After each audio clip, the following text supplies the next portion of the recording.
Hi అండి, ఈరోజు నేను చూపించబోతున్న కర్రీ వచ్చేసి మటన్ గ్రేవీ కర్రీ అండి. ఇది రైస్లో కానివ్వండి, చపాతీలకు కానివ్వండి చాలా టేస్టీగా ఉంటుందండి.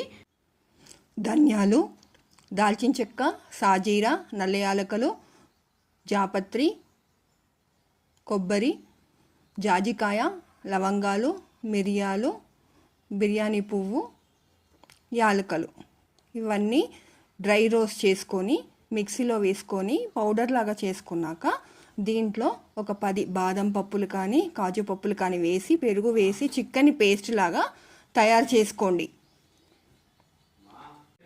స్టవ్ వెలిగించుకొని కుక్కర్ పెట్టి తగినంత ఆయిల్ వేసేసి ఒక పెద్ద ఆనియన్ స్లైసెస్ అలాగే అల్లం వెల్లుల్లి పేస్ట్ వేసేసి పచ్చివాసన పోయాక దీంట్లో శుభ్రంగా కడిగినటువంటి 1/2 kg మటన్ వేసుకొని బాగా కలిపి దీంట్లో పసుపు, ఉప్పు, కారం పొడి, ధనియాల పొడి, గరం మసాలా పొడి అలాగే గుప్పెడు కొత్తిమీర, పుదీనా, కసూరి మేతి వేసేసి బాగా కలుపుకోండి. ముక్కలకంతా ఆ మసాలా పట్టాక దీంట్లో ఇందాక మనం గ్రైండ్ చేసుకున్నటువంటి పేస్ట్ వేసేసి తగినంత నీరు పోసుకొని కుక్కర్ మూత పెట్టి ఒక 3 నుండి 4 విజిల్ రానివ్వండి. ఆవిరంతా పోయాక మీరు కుక్కర్ మూత తీస్తే మటన్ రెడీ అవుతుందండి. Thank you.